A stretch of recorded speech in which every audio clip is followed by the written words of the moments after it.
Hello, everybody, and welcome to the latest episode of Super Paranormal Chronicles. My name's Lee. How could you forget this handsome Brit? Don't say a word. AJ, don't say a word. But tonight, I am more than happy to have AJ Capasso with me. AJ has got so many irons in the fire. He's a paranormal researcher at Coventry Circle Paranormal. He's the founder and the podcast host of Talking with the Source. He's involved with Parapost Network Central and is a team leader director of Global Ghost Hunt at globalghosthunt.com, if I remember correctly. AJ, Absolutely. welcome. How are you, my friend? Thank you so much for having me. I appreciate you. Thank you so much for the awesome intro. I can't thank you enough for having me on. I look so much forward to talking with you and discussing some of these amazing things that we love in the paranormal. Absolutely. And I'm now out of breath after doing that amazing introduction. It's like, okay, I've got to remember exactly what I've got written down. So it's like, okay, I need to take a breath. Hey, you want to know what though? It's the problem is because you see yourself in the video, and when you're that beautiful, you choke up. You know what I'm saying? That's what it is. I can understand. There you go. I'm going to keep that as a That's still it. frame. There you go. Okay, AJ. So I always ask people to start at the very beginning. How did you get interested into the paranormal? It's actually it's kind of a crazy story. I was actually a complete non-believer. Thought it was completely a joke. Thought it was fake. Thought all the shows were just a joke. That there was no such thing. Had very little faith because my grandfather in 2001, when I was 12 years old, had passed away from lung cancer, and I just had a fear. I just thought there was going to be a miracle that was going to happen. Being a young kid, being naive, not understanding the situation, how serious lung cancer is. And he passed away right in front of me, and it changed every way that I felt about everything for a long time. And as I got older, I ended up basically I got hurt at work, ended up getting prescribed a bunch of painkillers. Then the opioid epidemic started. The doctor cut me off the opiates, and I started to get really sick. Didn't understand the reason why. One thing led to another. Found out that I was addicted to painkillers. Instead of going and getting help, because back then the doctor wouldn't give me help, they just kind of tossed you to the side and said, go through whatever. And I kept using, and it got worse and worse. And I started to have overdoses. I overdosed 12 times in 1 year. And on my 12th time that I overdosed, I left my body. I saw myself lying on the ground. I remember walking out into my grandmother's. She had like we would call it like a porch area, but it was like a closed-in porch area. And I'm watching TV, and I'm sitting there about to eat ice cream. And next minute I know I'd fallen asleep, and next minute I know I'm standing or floating. It felt like standing, but as I looked down, I was floating, and I see my body on the ground, and I see two paramedics working on me to giving me CPR. And I'm like, I click in my head like, oh my gosh, like that's me on the ground, but how's that me? I'm standing here, and I couldn't wrap my head around it at first. And then the minute that I would think, say if I wanted to be over the left shoulder of the paramedic, the right shoulder of the right paramedic, in their mind, in their thoughts, everything, I could do all at once simultaneously just by a single thought. And I'd be able to understand and comprehend everything simultaneously from every angle, whatever I wanted to be in the room. After I experienced that, people always ask me, did you see any other spirits? Did you see any other things? During that time, I felt somebody with me. I did not see any other person with me, like a loved one, an angel, nothing along those lines. But I ended up getting sucked into what I would call a tunnel. And in this tunnel, it was like going through hyperspace. It looked like stars were flying by you. But during this tunnel experience, I would get flash images that would show up in my face really quickly. And it was a life review. But the life review is different than what we're taught growing up. The life review wasn't a life review of God judging you or a being judging you for your wrongs. It was you putting on the glasses of somebody else, and you get to see the people that you hurt, but you get to see it, feel it, experience it through their eyes. And that tormentation of that tormented me till after when I ended up coming back, and I'll explain later on. But that was a very hard realization to feel what I felt. One of them that stuck out to me was a girl in fifth grade. Her name was Christine, and she was a bigger girl, and she had a love letter in her pocket. It fell out during class. The teacher picked it up, and the teacher read it out loud, and it was a love letter to me. And I was with all the cool kids, so they all started making fun of me. And I stupidly went and I basically broke this poor girl down by making fun of her. And I'll never forget the way that she felt and what I saw in that review. And then all of a sudden, after the review, it opened up to this beautiful landscape. The best way I can describe this place that I went to was, if you were to go to a Canadian wilderness where no man has touched yet and nature is just beaming, the colors were vibrant.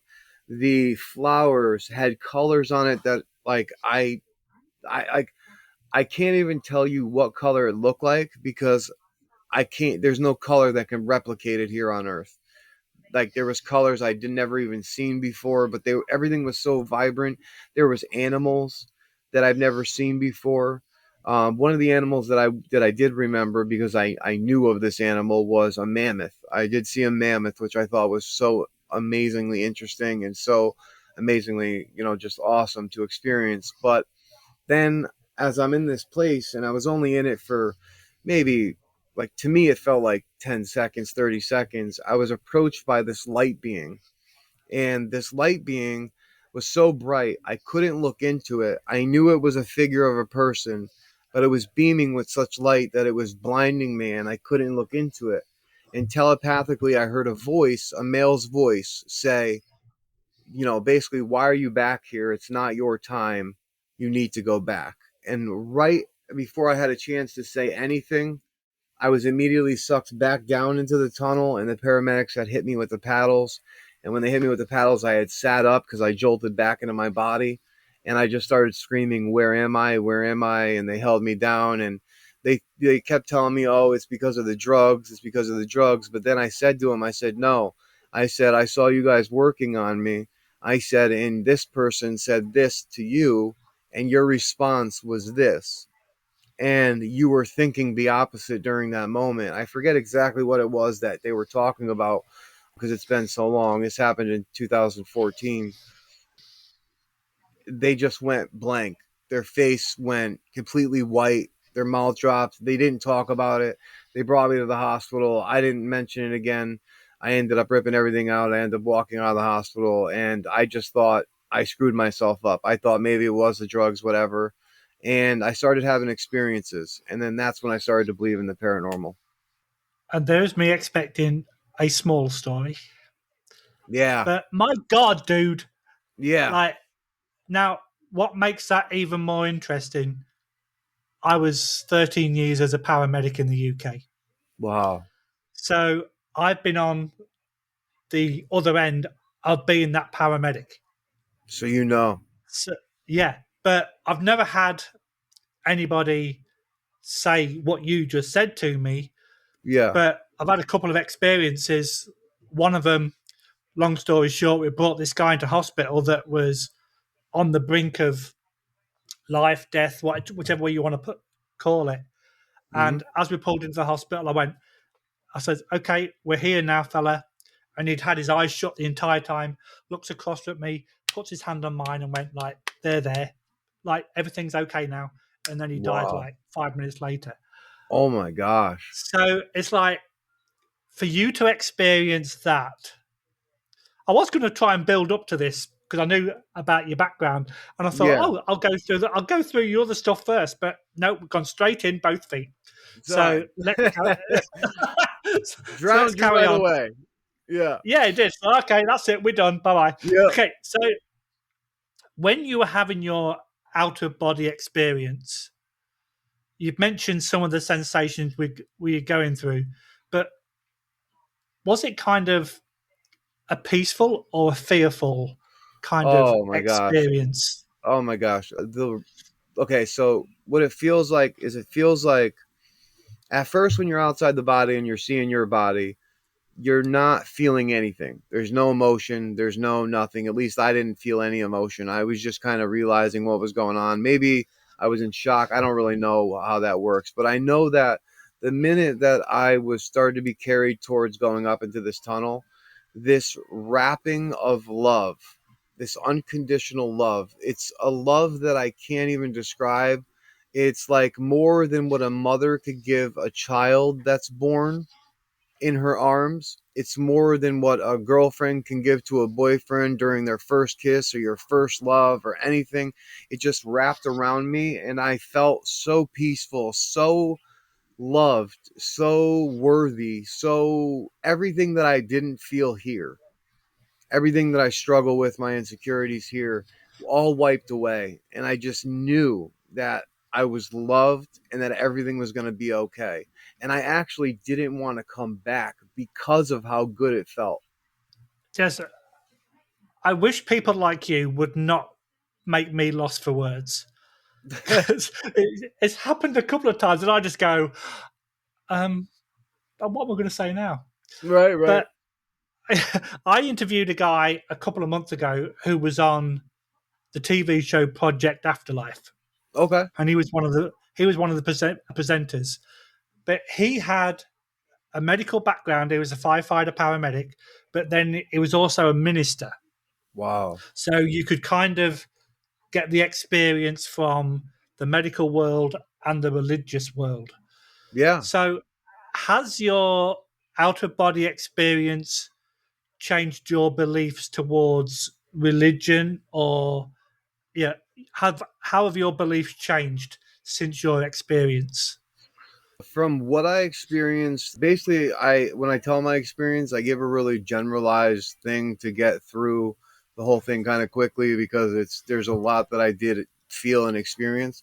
But from my experience, my near death experience, one thing that I now do and I work with my guides with when I do spirit communication work is I always ask them to present things to me in a scientific way, because one thing that I learned on the other side is that God is not what I was brought up and taught in the Catholic way that I was taught. It is a source of consciousness energy.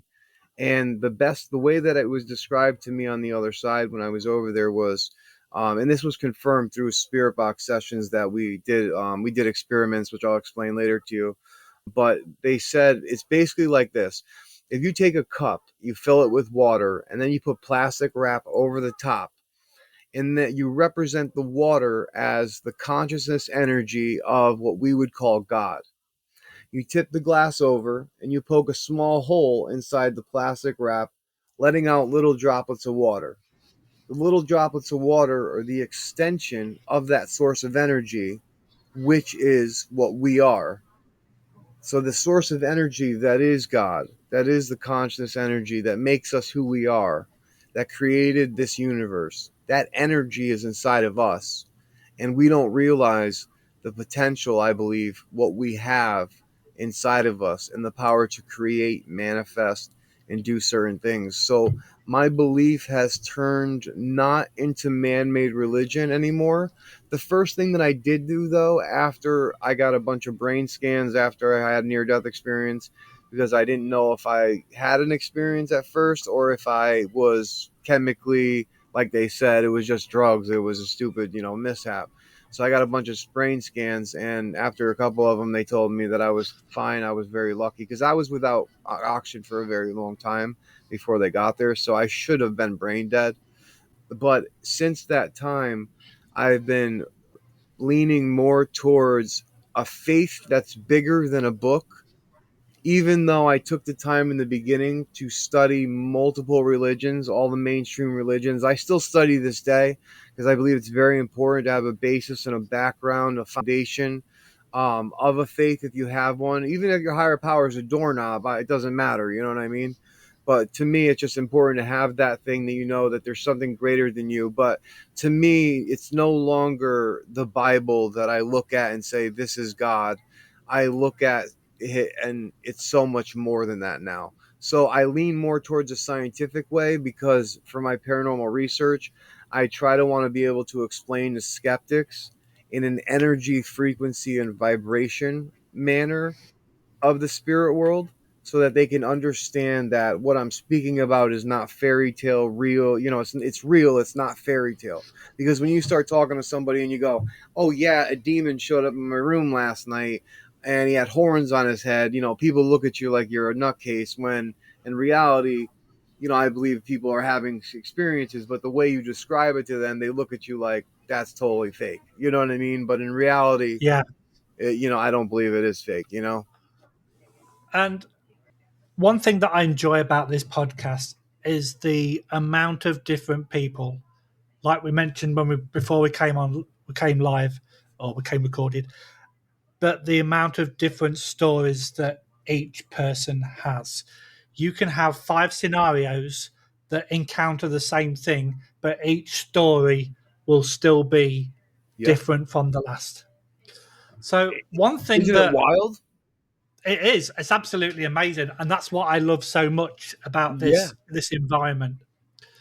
So being a paramedic, I've obviously shocked quite a few people. Most of them, unfortunately, don't make it because you've got there too late or whatever. But Yeah. I remember one guy. He was lent on his he was laid on his bed. My crewmate was talking to his wife, an old guy, probably in his 70s. And as I got him to, "Oh, dude, can you just roll over so I can examine you?" He went into cardiac arrest.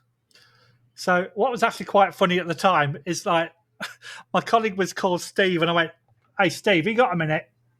He went, "What?" And I went, "Just come here." What? I went, "Yeah, the guy's just arrested on us." And it's like both went, "Well," Yeah, so right. we have to do something. So we'd got the machine with us anyway. So I put the pads on him and shocked him, and he came back and he's like, "God damn, my chest really hurts." Yeah. I went, "Well, I've just put 300 volts through you, or whatever it was." So this boils down to my next question. You say that you were jolted back into your body after they Yes. shocked you. Did you feel like chest pain where they shocked I'm you? Yeah. so happy you asked this question. When I got jolted back in my body, it was excruciating. Just my soul going back into my body was excruciating. My chest did hurt though. It was weird that you said that. I never put two and two together till you just said it now. My chest did hurt, but I didn't put two and two together that it had to do with the paddles. But Yeah. when I got forced into my body and I sat up, the pain made me sit up because I was literally, I pulled an Undertaker, in wrestling. I literally just went boom Yeah. and I Yeah. just sat up on Yeah. them. It probably scared them and made them poop their pants, to be honest. But, Oh yeah. you know, Oh yeah. I can relate. I can relate. yeah, right. You guys know. So, but yeah, I mean, it's like when you hit someone with Narcan, they come back and they start ready to fight everybody. I don't know if you've ever witnessed that in Britain when you Oh were a yes. paramedic. Oh yes. Yeah, you know how it Yeah. is. So yeah, Yeah. What we what we tended to do, which was probably so wrong, we if there was like a rookie cop or a rookie EMT with us, we just go, "Okay, just support the body while we give this injection." no, No, you set them up. no, yeah, 100%. Oh You my don't get god. you don't get many perks in the job, but it's sort of like Yeah, you just hold gotta this get guy them down. in. Yeah, yeah, Yeah, exactly. that's awesome. Yeah. So anybody that hears this that I used to work with is going to go, "You bastard!" Yeah, yeah, Like you say right. they did Yeah, that you on bastard. purpose. Yep. Yeah. So, how long did it really take you to understand exactly what had happened, and then you come to terms with the fact that what you experienced was an out of body experience? I would say that it took probably after the doctor appointment and scans, it probably took at least 6 months for me to really, accept what was going on. But I also didn't accept the fact of being able to tell anybody about it besides immediate family and stuff like that because I was worried and nervous of what would happen. Like, would a doctor lock me up? Would I be considered a crazy person for saying what I was a little nervous, so I kept it for a long time, and I started doing, when I started doing podcasting, that's when I released it and started talking about it. But through the time, as time went on, I started to go, every time I go to sleep, I would have remembrance of that moment and that experience, and certain things would come back to me in a different way, where I would, remember certain things that I didn't remember in the moment. And that freaked me out for a long time, to be honest. But the one thing that really freaked me out was I would start to feel energy in the room. Like I could feel if it was a male or female energy, where in the room it was. And I didn't understand what I was feeling because I couldn't see what I was feeling at first. And then all of a sudden, the activity in our house went through the roof. I mean, pictures coming off the walls. There was a tomato can that flew across the room. It was literally 68 feet. This thing flew across the room. Figure a tomato can, right, is on its side like this, and it can only roll forwards this way or forwards backwards. Well, it flew this way, full tomato Wow. can, okay, 6 to 8 feet in the air, like just straight across. And my uncle had just saw a figure over his shoulder in our basement, so he was running up the kitchen stairs to come to us. My whole family was right there in the kitchen. We all turned, and right before he ran up the stairs, got to the stairs, this tomato can flew so hard it dented the wall. And we were having such experiences going on in the house that it was outrageous. I couldn't believe it. And at first I thought maybe it was me, like my energy, because why am I feeling this? Why am I doing this? But then I did my research, and I looked more into a lot of things, and that's when I started to realize, oh my gosh, this is a spiritual thing that's going on, and I need to talk to more people and all this stuff. And then that's when I gave the paranormal a shot, and I never stopped since. Wow. So like, you've done it again. You've made me lose for words. So stop coming out with really cool stories. It's making me lose my track. So at what point you mentioned that you kept it from a lot of people, but you only started to talk about it once you started doing your podcast. But have you ever sat down with somebody who's renowned in our field, or somebody who's renowned in the medical or religious field, that you've sat down and actually spoke to and explained to them what happened to you, and then if you have, what kind of was their response back to you? There's been many people that I've talked to, spiritually, medically, a lot of things. And a lot of them say to me what you've been saying to me. You're the first person that's left me speechless. But from all the research that I keep doing, and from what I've done, and from what certain people know of near death experiences, there's some similarities. Like the color thing is something that people have said a lot of times. Also, the tunnel thing is something that they've experienced a lot of times, which I didn't know either of the two before, until I started studying on them after it happened. So I would get a lot of answers, especially from the medical people. They wouldn't understand. They try to come up with an answer saying it could be this, it could be that. The paramedic said that my heart stopped for a little over a minute and 11 seconds. So it was like a minute 15, minute 16. But I was without oxygen.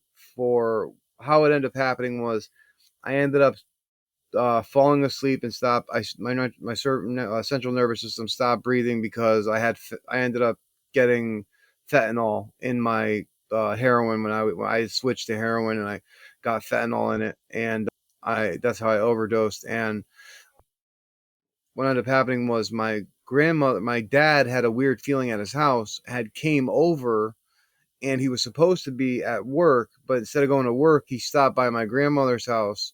And he said it took him at least 6 minutes to get to my grandmother's house. Then he asked my grandmother where I was. He ran out on the porch.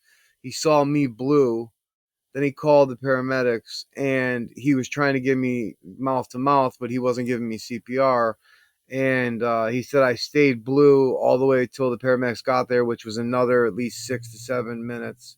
So I was without oxygen for at least 12 minutes at minimum.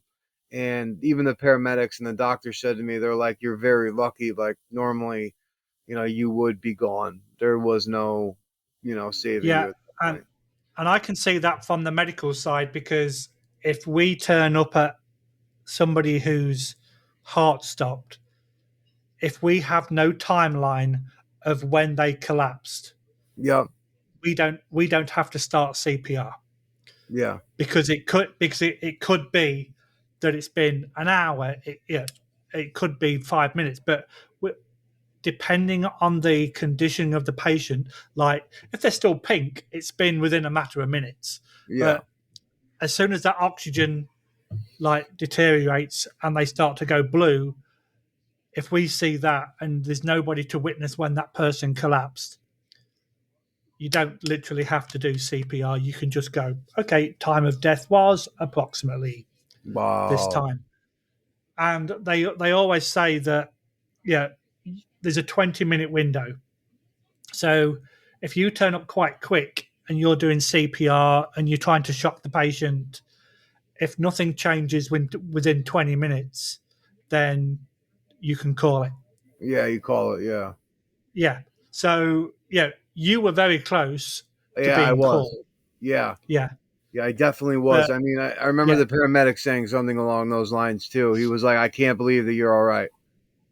yeah. So, and I literally So, woke up. What was weird though, man, is I woke up in the hospital the same night.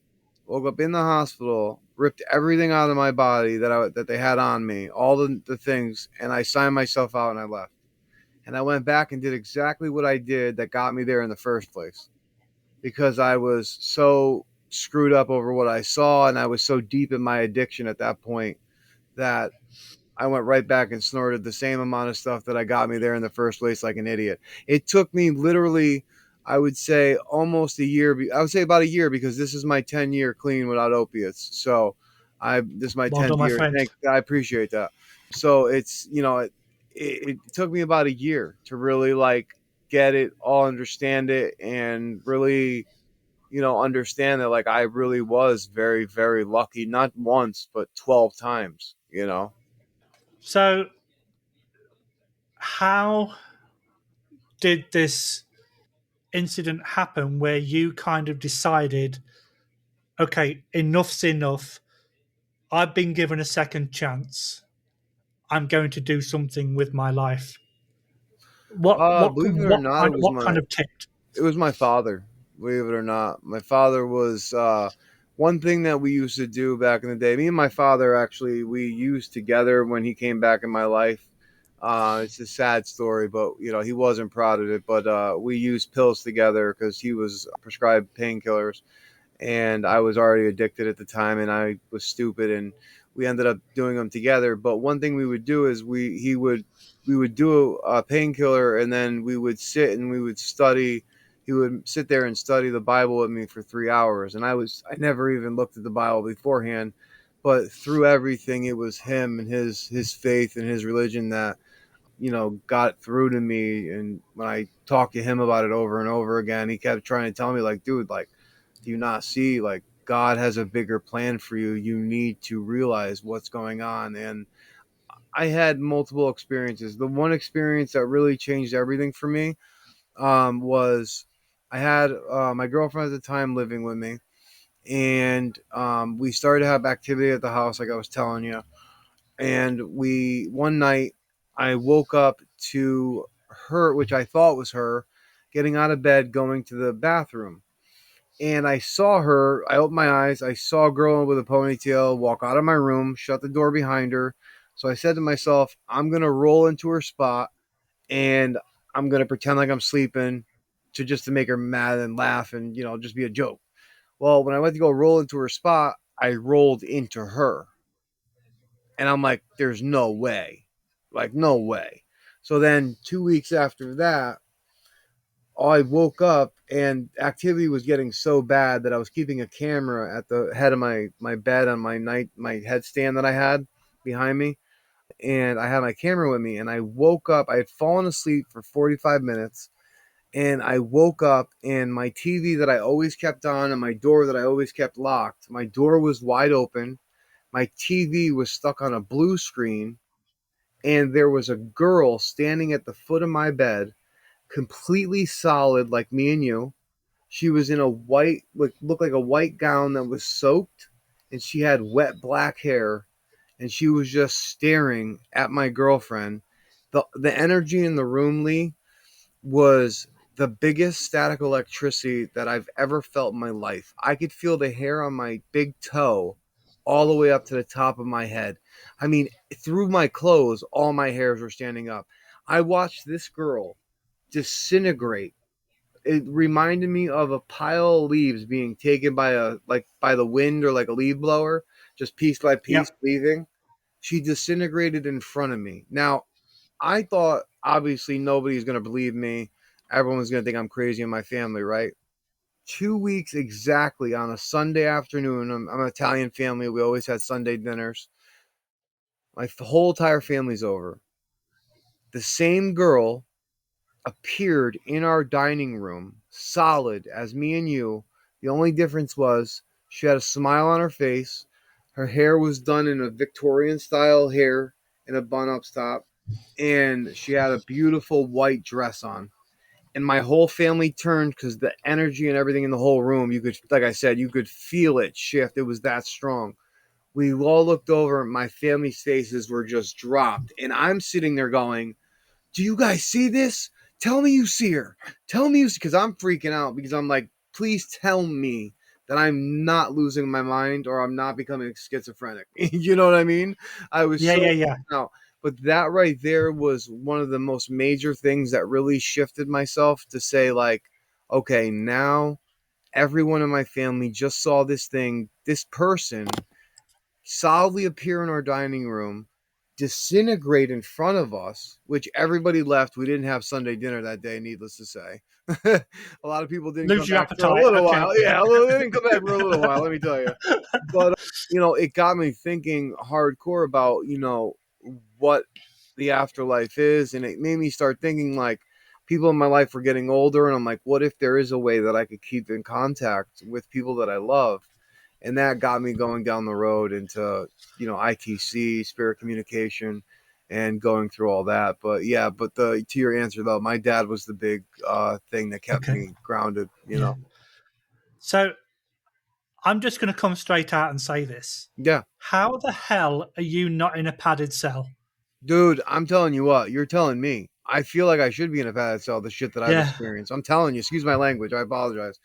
But I tell you, it's I there's a lot of stuff that ever since entering this field, I've seen so much things. Even before this field, I've seen so many things that have unexplained and shocked the hell out of me, that I can't even fathom. And I'm very lucky to witness certain things that I've witnessed, but at the same time, it just pushes me further because I want to be able to show the world that this is something serious. There's, whether you call it the afterlife, you call it spirits, you call it God, you call it Buddha, it doesn't matter to me. The point of the matter that I want to get across is that we're all energy.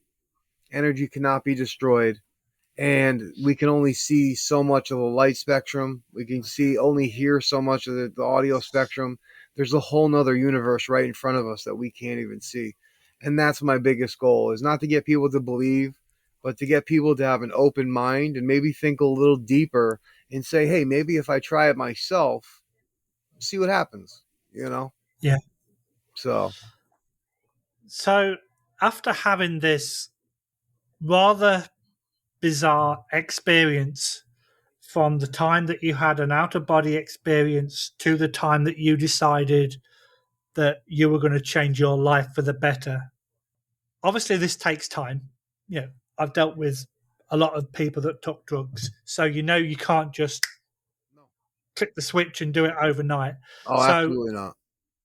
so that must have been really hard for you to actually like get weaned off all the different drugs. So, what? How long after these events did you kind of realize that okay, I've made it. I'm now clean. I can now It move was on. about a year because I went to a 6 month rehab. So it Okay. was about a year. I first did a 30-day rehab. It didn't work. I thought it was too little of amount of time. and especially going back to the same place, the same people, same things. It was not a great environment. So I ended up going to a 6-month rehab, first a transitional home, then a 6-month rehab. And after the 6 months, certain things they taught me, I felt I was okay enough to realize that if I was to use again, I would be the next one they'd be burying, because the Yep. fentanyl is just too much. It's out of hand. You know, it's ridiculous. Okay.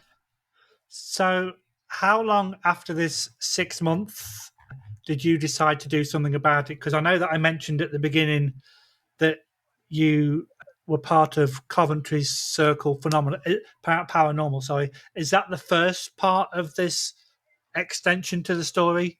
Yeah, right CCP. after about the year mark when I decided to get into the paranormal, that was around the time when I started Coventry Circle Paranormal. And the reason why I named it Coventry Circle Paranormal is because my grandmother's house was one Coventry Circle in North Haven, Connecticut. And I used Coventry Circle Paranormal because my experiences had started in this house.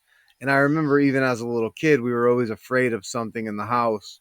So it was just, I thought about it and I was like, you know what, I'm going to do my own research. And because at the time I was skeptic of everything, I was skeptic of mediums, I was skeptic of other people trying to say they were had the woos, and then me not trusting them. So I started out alone, and then my uncle joined me, and now it's just me and my girlfriend doing it. So So, how did CCP kind of go?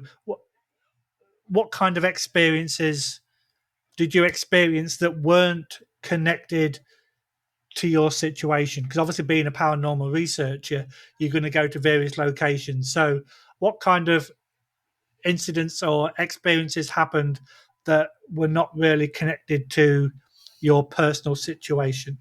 yeah, well, I got to one be a part of an exorcism. I don't really like to talk about it too much. That one opened my eyes to a darker side of the paranormal that can really be dangerous. It was I'll just tell a very little bit. It was a 9-year-old kid, and I watched her physically pick up a table with one hand. It took 5 guys to hold her down. She threw this thing like it was a football, and it was probably what made me start realizing the seriousness of the field. Also, a lot of activity with communication through ITC devices, like the PSP7, even the Portal device they have out to help the audio, and various other methods, even apps, certain thing like that. I've gotten a lot of stuff. I went to Montana State Prison. We did a huge investigation there, just me and a buddy of mine. We got a lot of things from cat balls to anomaly going off. Cat balls going off to anomalies. We had, I've seen shadow people. Oh God, I've seen so many things. One of the things that happened to me during it was I got an attachment. I didn't protect myself one night. And this attachment was an older man, and he basically made me sleepwalk. I've never slept walk my entire life. And when I had this attachment, I felt psychological, like I was getting beat down psychologically every day. It got to the point where I had to reach out to some friends because I felt suicidal. But one night really scared me. I woke up after going to bed. I woke up in my upstairs in my aunt and uncle's room in the pitch darkness, standing at the foot of their bed. He woke me up, freaking out on me, thought that I was messed up or something. And I woke up. I was like, "Oh my God, where am I?" And I went back downstairs. I laid in my bed. I went to sleep. Next minute, I know I wake up and I'm at the end of my driveway, right at the street, with a cigarette in my hand that's lit. And I don't remember ever getting out of bed or doing anything like that. And that terrified me the most. And I literally, there's been so many different things. It's hard to really pinpoint, main things that have happened. I'm still going out now and doing things. So, I've witnessed a lot of different things. Like there's, you name it, I probably have had it happen during an investigation. Nothing like you'd see in movies. I wouldn't say anything along those lines, but the simple things along just communication wise, them setting off devices, intelligently, intelligently having anomalies, intelligently move throughout the room. Shadow figures that are, intelligently moving. You could tell they're not just a shadow. And there's just been a lot of different, activity that I've seen being, doing this research. Wow. So it's in my notes it says that you've been doing CCP for over a decade now. So at what point did you decide that you were going to create a podcast and then put your story out there and then to listen to other people's stories? That's funny that you asked that question because no one's ever asked me this question. And I've talked about it a couple times on my podcast. And it's funny because in 2021, I graduated. Actually, no, I'm sorry, 2020, I believe it was. I graduated broadcasting school. And my midterm for my audio was for radio, and it was a podcast. And we ended up doing a sports type podcast, but I wanted to do paranormal. So they made me obviously look up paranormal stuff about sports. So I did this whole thing. I brought equipment out. I said, this is what I would use to register this. And I would talk very scientifically. And my teacher was so impressed with me. He had a company that sponsored podcasts and stuff. And he goes, hey, do you have a podcast? And I'm like, what's a podcast? And he goes, listen, it's this. He goes, I'll help you make a podcast and I'll put it on my business and I'll get you guys downloads and I'll help promote your stuff. Why don't you do something like, when you guys, all your locations you go to, why don't you do a podcast reviewing the locations? So I contacted him after I got out of school because he told me to, and the guy never got back to me. Now, he helped everyone else in my classroom start a podcast, put them on his business except me. Now, there was only 4 other people in my classroom. So it's not like he was so busy, you know what I mean? So Yeah. I got so Yeah. mad that I was like, you know what? Screw him. He actually is a subscriber on my Coventry Circle Paranormal YouTube. So I'm going to make a Coventry Circle Paranormal podcast and I'm going to do it live and I'm going to have teams on. I'm going to do my own podcast and I'm going to tell him, screw it. I don't need you. I could do it on my own. And it was just funny. It turned into a joke like that and it became so serious. And one thing led to another, and then soon we had people that were very well known coming on, and it's been so magical to meet people all across the globe that have had these amazing experiences, and you just get the network, you get the knowledge. Like, I mean, I learned from people that are that just started out. Like, I hate when I have somebody on and they try to talk like they're this expert, because nobody's an expert in this field. Even me, and I've died and came back and seen what was on that side. I would never say I'm an expert. You know what I'm saying? Because nobody knows.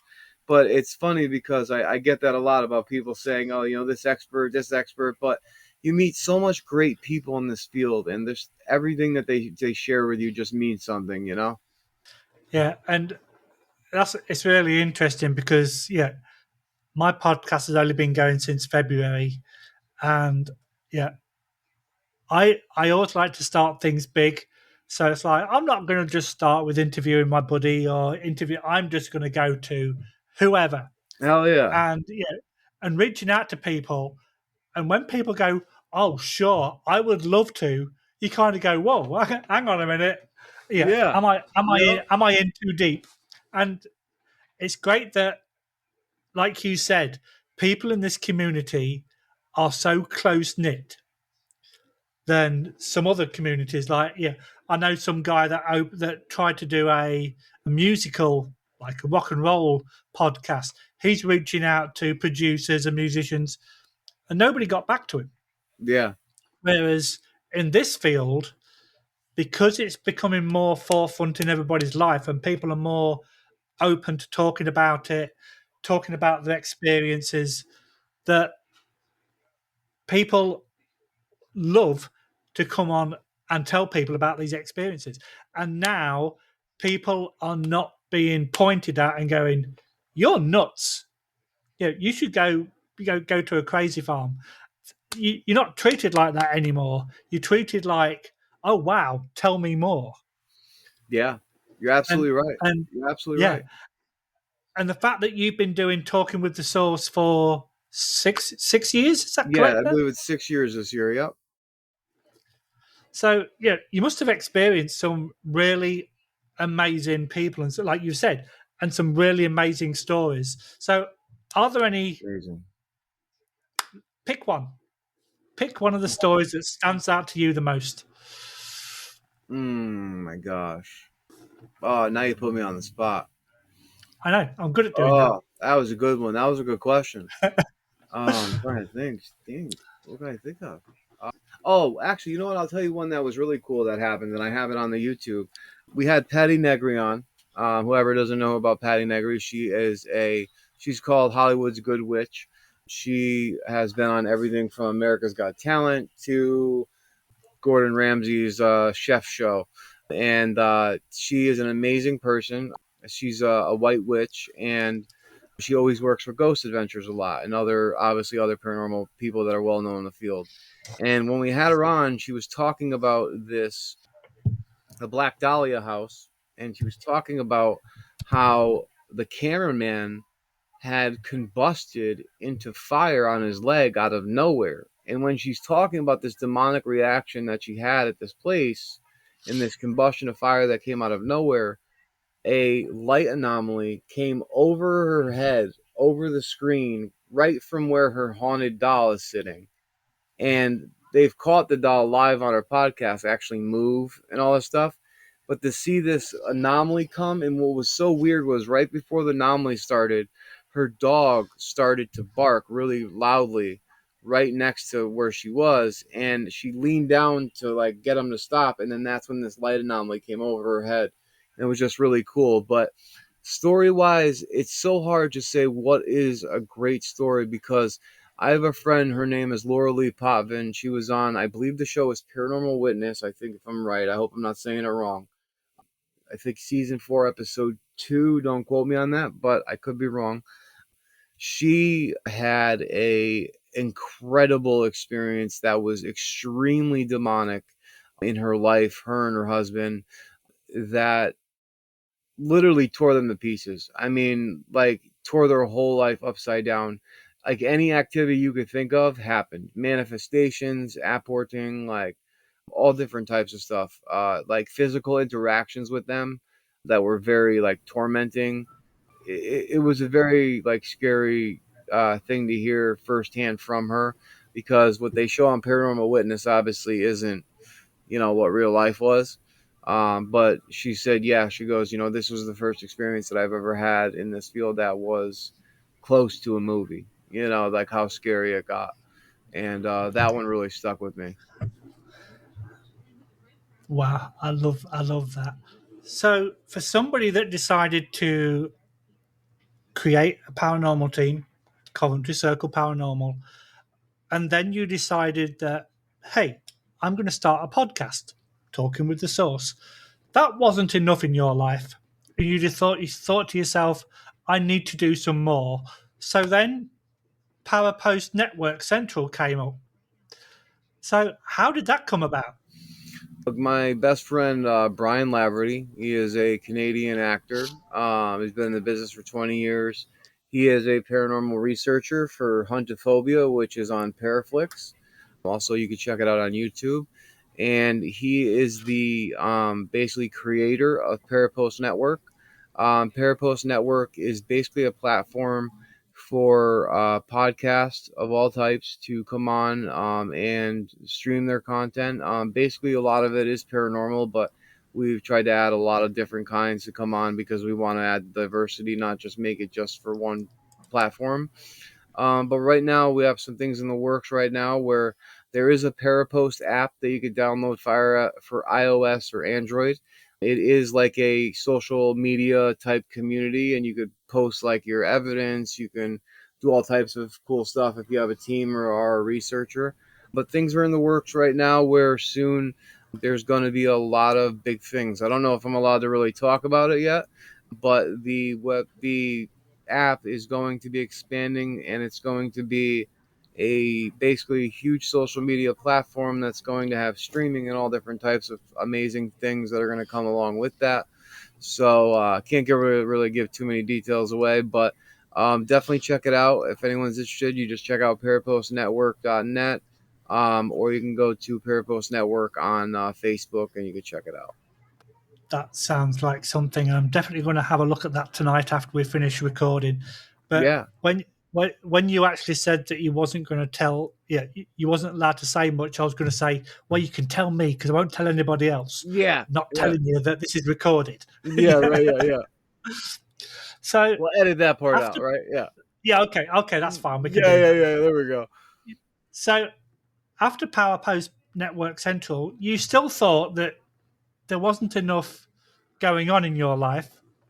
Oh, I love So chaos. then, Yeah. so then you also got involved with Global Ghost Hunt. Yes. So So Global Ghost Hunt is also the owner and founder is Brian Laverty. He was a part of world's largest ghost hunt for a very short period of time, and he saw some things that he thought could have been improved on, and they didn't want to improve on those things, and he decided, you know what, let me make a platform for researchers, paranormal enthusiasts, paranormal teams to have a event once a year. It was twice a year, but once a year. It's coming up in October. It's going to be a 10-day event with teams all over the globe. It's going to be streamed live on 8 different locations, and it's going to be live, raw, and uncut footage. It's going to be wow, no cuts, no edits, none of that stuff is allowed. It's pure live, uncut, raw paranormal investigating. It's not going to be like you see on TV. You're going to see some boring parts. You're going to see some probably exciting parts, but we wanted to bring people and teams from all over the world together and to have them do their haunted location from all over the world to not just promote the teams, but also to promote the locations, because a lot of locations are being taken away from us. They're being demolished or they're being, turned into something else. And, we really need to protect that. So at Global Ghost Hunt, one of our biggest things is protecting the locations, helping them, giving back to them. And anyone can join. It's absolutely free to be a part of this. And we have some great sponsors from Deluxe Supplements, who's giving out an amazing thing this year for being a part of Global Ghost Hunt to anyone who wins, and it's over $300 worth of stuff. And we have Parapost that it is brought to you by, and we also have healthempoweryou.net that is also sponsoring it, and maybe a couple more in the works. Not too sure yet, but we're happy about it. We're excited. So just check it out at globalghosthunt.com for more information. do you actually think that you're busy enough right now, or do you want something else to do as well? Oh, what do you got from me? I'm totally down. Well, I wasn't quite sure if that was enough to keep anybody busy. So yeah, we've got. I'm sure I can find you something. I'll have to hunt around and see what I can find for you to do. Well, see, my girlfriend says if I don't stay busy 24/7, I get myself in trouble. So I have no choice. I can fully understand that. Right? Yeah, there So you go. So apart from what we've all mentioned, is there anything else in the pipeline for AJ Capasso? At the moment, no. Right now, like I was telling you in back, we just had a litter of 9 puppies. So right now, our focus is on that right at the moment, and hopefully getting them good homes in 8 weeks. And other than that, just getting ready for Global Ghost Hunt, helping all the teams that are involved, getting ready, and just going from there, and getting ready for our investigation as well for Global Ghost Hunt. So it's going to be a busy fall. So definitely check it out. Oh, I like I say, as soon as we've finished, I'm going to be like on the computer. Well, I'm already on the computer, but I'm going to be looking at these. And if we can contribute in any way, our team in Ottawa, I'll definitely reach out to you and we'll get Yeah, some more information. Brian's actually from Ontario, I believe it is. Oh, okay. Yeah, I Yeah. believe he's So from, or it's yes. no, Toronto. I'm sorry, Toronto. Well, that's I think Ontario, Toronto. so we're okay. Oh, Ontario, it is Ontario. Oh, okay, okay. Yeah. So even though we're the capital of Canada in Ottawa, Toronto is deemed the center of the universe. You can Oh, ask him okay. that next time you see him. Oh, okay, cool. I haven't Yeah. got a chance to come up there. I got to come up there sometime for sure. Oh yeah, we'd love to have you. We'll get you involved for sure. Cool. AJ, it's been an absolute pleasure. There's been some amazing mouth dropping experiences and some stories. I can't believe, yeah, some of the stuff that you've experienced is like, wow. And the fact that you are, well, let's mention it again, 10 years clean. Love to you, Thank my you, my friend. friend. Yeah, it's Thank you. absolutely solid. Please keep up your good work. Please keep up all that you do. I think it's time to go and take those puppies out for a walk. So you'll be getting pulled from side to side. But AJ, I absolutely thank you for your time. It's been an absolute pleasure talking to you, and I've learned so much from you tonight. And I thank you, sir. No, please. Thank you so much, Lee, for having me on. Honestly, I so happy that I was able to get the computer and have this happen because I've been dying to come on and speak with you. What you're doing, man, is absolutely amazing. Keep up this amazing work. Keep pushing. Keep aiming for the highest that you are, man, because your podcast is going to go off. It's gonna explode. I can see it. And just keep marketing, man. Keep doing it because I love what you're doing. I love your personality. Everything that you give to your show is absolutely amazing. And to the people that watch it, keep up the great work, my friend. And thank you. It was such a blessing to be on with you, man, and talk to you. So I'll talk to you in a few for sure. Well, absolutely. Again, thanks very much, and have a great rest of the evening. Thank you so much. Take care, Take my care, friend. guys. Okay. Bye bye.